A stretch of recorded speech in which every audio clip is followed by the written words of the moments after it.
नमस्कार, मैं ज्ञान प्रकाश। आज मैं आप सभी को बताने जा रहा हूं अंग्रेजों और मैसूर के बीच में जो युद्ध हुए और उस युद्ध को एंग्लो मैसूर वार के नाम से जाना जाता है। और आज मैं इसकी चर्चा करूंगा जो आप सभी के लिए काफी उपयोगी है और सभी परीक्षाओं के लिए एक समान क्या है जी, उपयोगी है। तो आज मैं बताने जा रहा हूं एंग्लो मैसूर वार। और एंग्लो मैसूर वार ये देखने से पहले मैं आपसे कहना चाहता हूं कि अगर मेरे चैनल को आप सब्सक्राइब नहीं किए हैं, पहली बार देख रहे हैं, प्लीज इसे सब्सक्राइब आप जरूर कर लीजिएगा और बेल आइकॉन के प्रेस को जरूर दबाइएगा ताकि जो भी वीडियो अपलोड हो आप सभी को मिलते रहे। आप सभी मेरे चैनल को पसंद करते हैं, लाइक करते हैं, कमेंट करते हैं, इसके लिए आप सभी को दिल से बहुत बहुत धन्यवाद और ढेरों सारी मेरी शुभकामनाएं। मेरा बस प्रयास रहता है कि महत्वपूर्ण टॉपिक लेकर के आऊं और आपके नॉलेज को बढ़ाऊं, क्योंकि ज्ञान को ही पावर कहा गया है। Knowledge is power, knowledge is power. तो आज मैं आपके ज्ञान के पावर को बढ़ाने जा रहा हूं एंग्लो मैसूर वार के साथ।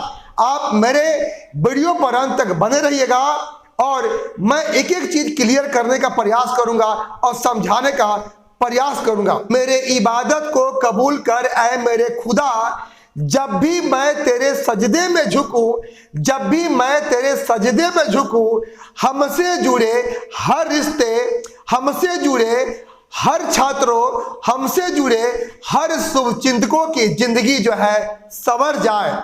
मैं ईश्वर से दुआ करता हूं कि आपका भविष्य जो है खुशहाल हो और आप हमेशा खुश रहें। और आइए हम चलते हैं एंग्लो मैसूर वार। तो अंग्रेज और मैसूर के बीच में जो युद्ध हुए वो 4 युद्ध हुए थे। मैसूर में वास्तविक सत्ता की स्थापना हैदर अली के काल में हुई थी, यानी हैदर अली ने मैसूर में वास्तविक राज की स्थापना किया। और इसी मैसूर का प्रमुख शासक कौन था? आपका टीपू क्या था? सुल्तान था। और हैदर अली जो था, हैदर अली जब शासक बना उससे पहले मैसूर में वाडियार वंश का शासन था। और उस वाडियार वंश में 2 प्रमुख आपके मंत्री थे, देवराज और नंदराज। तो हैदर अली जो था उसी नंदराज से आपको सत्ता को जो है छीन करके और मैसूर में वास्तविक राज की स्थापना कर दिया। और इस हैदर अली का फ्रांसीसियों के साथ मित्रवत क्या थे? संबंध थे। और टीपू सुल्तान का भी फ्रांसीसियों के साथ मित्रवत क्या थे? संबंध थे, जिसके चलते निजाम मराठे और अंग्रेज हैदर अली और टीपू सुल्तान से आपको नफरत और ईर्ष्या करते थे। और आगे चल के आपके मैसूर और अंग्रेजों के बीच जो युद्ध हुआ उसे एंग्लो मैसूर वार के नाम से जाना जाता है। तो आइए, एंग्लो मैसूर वार कितना हुआ? ये 4 हुआ है। ये चारों युद्ध कब कब हुआ? ये चारों युद्ध जो है किस आपके संधि द्वारा क्या जी समाप्त हुआ? ये चारों युद्ध के समय गवर्नर जनरल कौन था, ये मैं आपको जानकारी देने जा रहा हूं। तो आइए, सबसे पहले मैं पढ़ाने जा रहा हूं आपका एंग्लो मैसूर वार, यानी प्रथम आंग्ल जो है मैसूर युद्ध। तो ये है आंग्ल आपका मैसूर युद्ध। कितने हुए?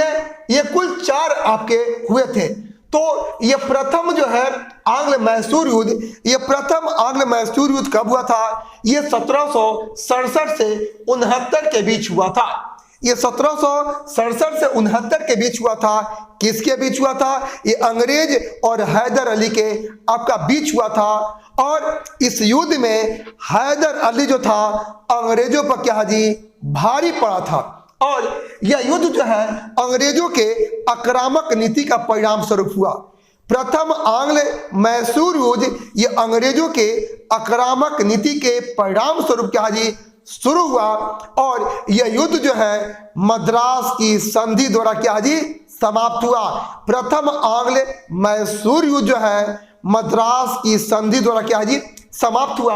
और ये मद्रास की जो संधि है, मद्रास की संधि ये कब हुई? तो 1769 में मद्रास की संधि हुई है। मद्रास की संधि किसके बीच हुई? तो अंग्रेज और हैदर अली के बीच हुई। और इस मद्रास की संधि की प्रमुख आपके शर्तें क्या थी? तो इस मद्रास की संधि की प्रमुख जो शर्त थी, दोनों पक्ष एक दूसरे के जीते गए क्षेत्रों को वापस क्या जी लौटा दिए। इस युद्ध के समय बंगाल का गवर्नर कौन था? तो बंगाल का गवर्नर जो था लॉर्ड आपका ब्रिज था। आपको याद हो गया होगा कि प्रथम आंग्ल मैसूर युद्ध जो है 1767 से 69 के बीच हुआ था। यह युद्ध अंग्रेजों के आक्रामक नीति के परिणाम स्वरूप हुआ। यह युद्ध जो है मद्रास की संधि द्वारा समाप्त हुआ और मद्रास की संधि अंग्रेज और हैदर अली के बीच हुआ। और प्रथम आंग्ल मैसूर युद्ध के समय बंगाल का गवर्नर कौन था? लॉर्ड आपको वेल्स था। अब आइए दूसरा एंग्लो मैसूर वार। ये दूसरा एंग्लो मैसूर वार कब होता है? तो दूसरा जो एंग्लो मैसूर वार है ये 1780 और 84 के बीच हुआ। ये युद्ध जो है, इस युद्ध में अंग्रेजों ने मद्रास की संधि का पालन नहीं किया और यह जो युद्ध है आपके मंगलोर की संधि द्वारा क्या जी समाप्त हो गया। और इस युद्ध के समय बंगाल का गवर्नर जनरल कौन था? वारेन क्या था? हेस्टिंग्स था। आपको याद रखना होगा यह युद्ध 1780 और 84 के बीच हुआ। हैदर अली और आपके टीपू, हैदर अली और अंग्रेजों के बीच में हुआ था और यह युद्ध जो है मंगलोर की संधि द्वारा समाप्त हुआ। और इस युद्ध के समय जो है बंगाल का गवर्नर जनरल वारेन क्या था? हेस्टिंग्स था। और इसी युद्ध के दौरान जो है एक पोर्टो नोवा का युद्ध हुआ था। और पोर्टो नोवा का जो युद्ध हुआ था अंग्रेज सर आयर कूट और हैदर अली के बीच हुआ था। और पोर्टो नोवा के युद्ध में हैदर अली पराजित हुआ और पराजित होने के बाद क्या है जी उसका देहांत हो गया, उसकी मृत्यु हो गई। यानी प्रथम द्वितीय आंग्ल मैसूर युद्ध में हैदर अली मारा गया और हैदर अली के मरने के बाद द्वितीय आंग्ल मैसूर युद्ध का नेतृत्व कौन किया? तो टीपू सुल्तान ने किया था। आइए मेरे साथ बोर्ड पर द्वितीय आंग्ल मैसूर युद्ध। तो द्वितीय आंग्ल मैसूर युद्ध कब हुआ? ये 1780 से 84 के बीच में हुआ था। अंग्रेज और हैदर अली के बीच में हुआ था और इस युद्ध में आपके हैदर अली की मृत्यु हो गई। और हैदर अली के मृत्यु के बाद इस युद्ध का नेतृत्व कौन संभाला? तो उसका पुत्र टीपू सुल्तान जो है संभाला था। इसके बाद जो है यह युद्ध जो है मंगलोर की संधि द्वारा समाप्त हुई, जो काफी महत्वपूर्ण है। द्वितीय आंग्ल मैसूर युद्ध ये मंगलोर की संधि द्वारा क्या जी समाप्त हुई। और मंगलोर की संधि कब हुई? ये 1784 में अंग्रेज और टीपू सुल्तान के बीच हुई। अब मंगलोर की संधि द्वारा दोनों एक दूसरे के जीते गए प्रदेश को, क्षेत्र को वापस क्या जी लौटा दिए। और इसी द्वितीय आंग्ल मैसूर युद्ध के दौरान आपका बंगाल का ये गवर्नर जनरल कौन था? तो उस समय बंगाल का गवर्नर जनरल वारेन क्या था? हेस्टिंग्स था। और द्वितीय आंग्ल मैसूर युद्ध के समय ही आपको ये पोर्टो नोवा का युद्ध हुआ था। और पोर्टो नोवा के युद्ध जो है 1781 में सर आयर कूट एवं हैदर अली के बीच हुआ था। पोर्टो नोवा के युद्ध में हैदर अली पराजित हुआ और पराजित होने के बाद जो है 7 दिसंबर 1782 को आपके हैदर अली क्या निधन हो गया। और हैदर अली के निधन के बाद द्वितीय आंग्ल मैसूर युद्ध का नेतृत्व कौन संभाला? टीपू सुल्तान जो है संभाला था। अब आइए आपको जो बताने जा रहा हूं वो तीसरा आंग्ल क्या है मैसूर युद्ध। तो तीसरा आंग्ल मैसूर युद्ध कब हुआ?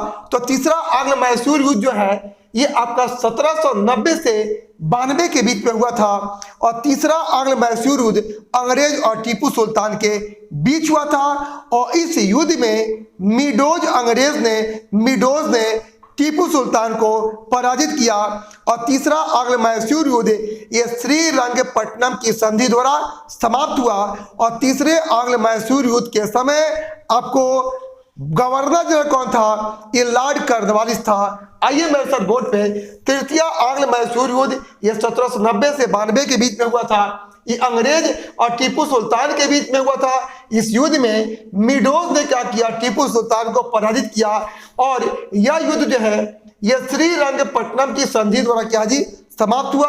और श्रीरंगपट्टनम की संधि ये 1792 में हुई थी टीपू सुल्तान और अंग्रेज के बीच में। और इस श्रीरंगपट्टनम की संधि द्वारा युद्ध का हर्जाना टीपू सुल्तान पे 3 करोड़ रुपया लगाया गया। और यह भी रखा गया शर्त क्या कि जब तक टीपू सुल्तान 3 करोड़ रुपया नहीं देगा तब तक उसके 2 पुत्र अंग्रेजों के पास बंधक बना के रखे जाएंगे। इसके बाद श्रीरंगपट्टनम की संधि में और क्या शर्त थी? टीपू सुल्तान को अपने आधे राज्य को अंग्रेजों को दे देना पड़ा। यह संधि की प्रमुख क्या थी? शर्त थी। और टीपू सुल्तान की राजधानी कहाँ थी? श्रीरंगपट्टनम थी। तो ये है आपका तृतीय आंग्ल क्या है जी? मैसूर युद्ध। आप सभी को याद हो गया होगा कि तृतीय आंग्ल मैसूर युद्ध ये 1790 और 92 के बीच में हुआ। और तृतीय आंग्ल मैसूर युद्ध ये श्रीरंगपट्टनम की संधि द्वारा समाप्त हुआ। और ये तृतीय आंग्ल मैसूर युद्ध के समय बंगाल का गवर्नर कौन था? लॉर्ड क्या था? कॉर्नवालिस था। और लॉर्ड कॉर्नवालिस को भारतीय सिविल सेवा का जनक कहा जाता है। लॉर्ड कॉर्नवालिस को अस्थाई बंदोबस्त का जनक कहा जाता है। और लॉर्ड कॉर्नवालिस को भारतीय थाना का जनक भी कहा जाता है। यह हुआ आपका तृतीय आंग्ल क्या है जी? मैसूर युद्ध। अब आइए, ये चौथा आंग्ल मैसूर युद्ध कब हुआ? तो चौथा आंग्ल मैसूर युद्ध ये 1799 में हुआ था अंग्रेज और टीपू सुल्तान के बीच में। और इसी चौथे आंग्ल मैसूर युद्ध में टीपू सुल्तान क्या है जी? मारा गया। और चौथे आंग्ल मैसूर युद्ध के बाद जो है मैसूर पर सहायक संधि थोपी गई।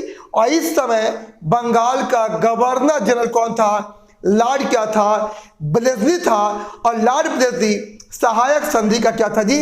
जनक था। और ये टीपू सुल्तान के निधन के बाद अंग्रेजों ने वहां पर मैसूर में पुनः जो है वडियार वंश की सत्ता जो है स्थापित कर दी। और कृष्ण राय को जो है वहां का शासक क्या है जी? बनाया।